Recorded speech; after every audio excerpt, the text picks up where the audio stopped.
Good day, everyone. Today I will be presenting our research titled Antimicrobial Activity of Plumeria acuminata, Ethanolic flower extract on the Staphylococcus aureus. The emergence and growth of multi-drug resistant bacterial pathogens have substantially threatened the current non-antibacterial remedy. In general, bacteria have the genetic ability to transit and acquire resistance to drugs which are utilized as therapeutic agents. The most problematic bacteria include, but are not limited to, extended spectrum lactamase, producing the ASBL and SBL-KP, carbapenem resistant, the Enterobacteriaceae, Pseudomonas aeruginosa, and Acinetobacter baumannii, hospital-acquired methicillin-resistant Staphylococcus aureus, and the VRA. Thus, Infectious Disease Society of America has recognized the MRSA, VRE, ASBL, EP, ASBL-KP, and the Pseudomonas aeruginosa as notorious pathogens among the six major pathogens to which therapies with effective newer antimicrobial are urgently required. Most medicines for prevention are often processed in artificial. Medicinal plant extracts offer considerable potential for the development of new agents effective against infections which are currently difficult to treat. So this study aims to discover and determine a natural alternative, the Plumeria acuminata flower extract, to be used on the Staphylococcus aureus. The Staphylococcus aureus is a common bacterium frequently isolated from the nares of humans. It is also one of the most common pathogens that cause skin infections.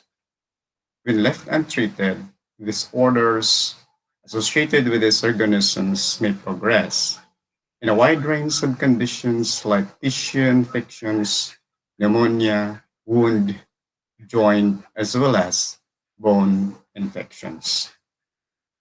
The Plumeria acuminata was introduced widely into many central and southern states of India and is widely distributed all over the world. In the traditional medicine system, different parts of the plant have been useful in the treatment of a variety of diseases such as decoction of bark is used as purgative in vermifuge. The latex is used for itching with coconut oil.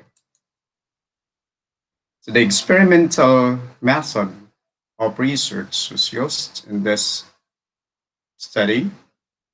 The plant active components were extracted using the crude extraction method, and the antimicrobial activity of the extract was tested in the Mueller-Hinton agar by this diffusion method.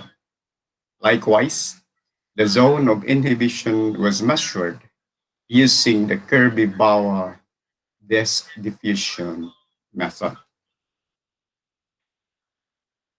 On the table, you will notice the total mean zone of inhibition, the reactivity, and the inhibitory activity of the variables. So we have the Kalatsutsi flower extract, the positive control, and the negative control. The positive control is doxacillin, and the negative control is a sample-free disk utilized in this study. So the total mean for the flower extract, we have 17.28 with the reactivity rate of 3. and the inhibitory activity of 3 plus. For the positive control, we have the 21.62 and then the reactivity rate of 4. Then the same inhibitory activity rate, which is 3 plus. While the negative control, of course, we have the 0, 0, and then a negative in terms of inhibitory activity. Okay, to interpret the symbols used, or yes, even the reactivity rate we have here. So it is rated 1 to 4. And then the inhibitory also rated from negative to 3 plus, meaning if it is 3 plus, it is complete. Partial for the 2, and then 1 for slight. Okay. So look at the result. So the sample Kalatsutsi ethanolic flower extract produced complete inhibitory activity with moderate reactivity against the test organism, the Staphylococcus aureus.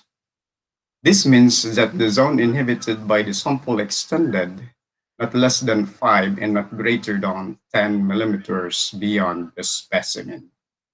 The oxazoline, which served as the positive control for Staphylococcus aureus, produced complete inhibitory activity with severe reactivity against the test organism.